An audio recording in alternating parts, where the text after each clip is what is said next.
right, welcome back to the 8-part series where I help you figure out what is going on and why your hair isn't growing back. I help women who haven't had any growth in 5 years or more and whose hair has gone from a little bit of edge loss to more of a receding hairline. And wearing a wig is not really a luxury, it's a necessity. And they are looking to partner with someone that can help them understand their growth, give them some practical things that they can actually do to get back on the right track to growth. So now let's get started with this first video. Who are the key players essential to your growth? The one person who was there when the stylist did what she did, the doctor did what he did, and you did what you did? Who is the common denominator? It is you and your hair. You are the key to putting the puzzle pieces together. And then once you get all of those puzzle pieces together, now it's time to connect the dots with the right step.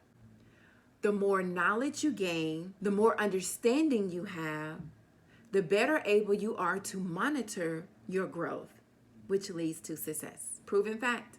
But before you can do that, there are 3 mindset shifts I need you to have before we get too deep down into this series. Because if you don't have the right mindset, you're going to give up when it gets tough. And when you say it won't grow, it won't grow. So the first belief is belief in self. Many of my clients are so embarrassed. They feel so ugly. You know, they're buying hats and wigs and they want to be free of it. They just want to not have to bother with it. They're actually tired of dealing with it. They're tired of hiding it and they're tired of dealing with it. They're tired of not understanding. They're just tired of the whole situation. The first thing I need you to understand is you are not your hair, and your hair will grow back. They out here bringing back dinosaurs and mammoths. You can grow some edges, sis. The lack of belief that you have is just because it hasn't happened yet. And because you've been out there and you've tried this oil, you've tried this and you've tried that, and it hasn't worked. But what I need you to understand is the things that were missing during those times was the knowledge, the clarity, and understanding. Your results will be different.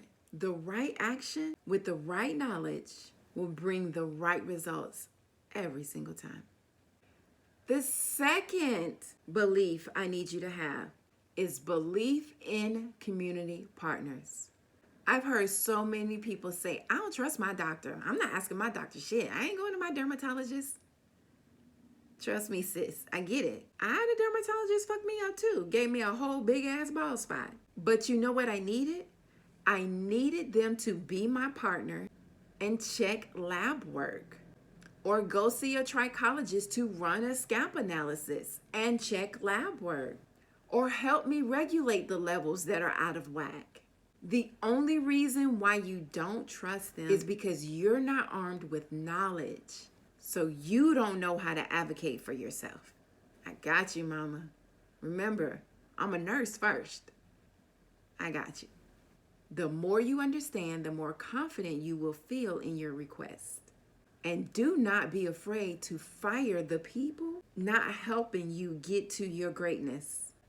Whether it be your doctor, your stylist, your wig company, your braider, your hair products, and your own habits. You have to be committed to the growth and the change in health necessary to get you the results you're looking for, and to be surrounded by people that will support you on your hair growth journey, because it's a doozy. How many of you have felt like this before? Comment down below if you have a doctor, a stylist, a braider, etc. in your life that you don't trust and feel like it's harming and not helping your hair growth, but you haven't fired them yet. Tell me why. Share with me in the comments. I'm curious. So the last and final mindset shift I need you to have is I need you to be willing to do, be, and breathe the type of person it takes to grow your hair back. The number one biggest mistake I have found from working one-on-one with clients and in group settings, the number one biggest mistake that kept people from growing their hair back is a lack of patience, consistency, and commitment to doing the work. There is no blanket fix to hair growth, and there is no blanket fix to your issue. People would try this week, then that a few weeks later, just hopping around trying this and that, and not even paying attention to what it's doing to them or their scalp. All they knew was that their hair wasn't growing back. People have a strategy for everything in life: how to save, how to budget, how to grow a business. But somehow we think that after having no growth for years, we're going to slap something on there real quick and it's going to magically grow with no plan and no way to even monitor the progress of what is and what isn't working. I'm going to tell you right now, it's not going to happen. You have to really take the time out to learn her, the ins and outs of her. And I promise in the end, it will pay off. You have to have some stick-to-itness. You cannot get mad at the results you're not getting from the work you're not doing. The right action with the right knowledge will yield the right results every single time. So again, just to recap, it is all you, boo. Believe in yourself. Collaborate with your community partners. I will go more into detail in a later video on what exactly you should be collaborating with them on.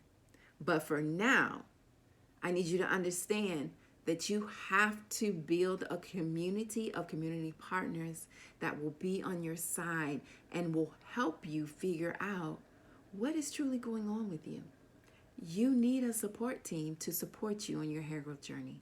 And stop jumping from this and that without understanding what it could possibly be doing in your hair. And stop listening to folks on the internet, especially when you don't have a growth loop in place to monitor your progress. You have to monitor what is happening with your progress, whether it's good or bad. Which is why in the next video, I am going to be focused on simplifying your hair loss for you. Because no matter what nobody told you, there are only 5 main reasons of why you could possibly be losing your hair. There are only 5. I'll see you in the next video. Until the next time, I wish you guys the most growth. Take care.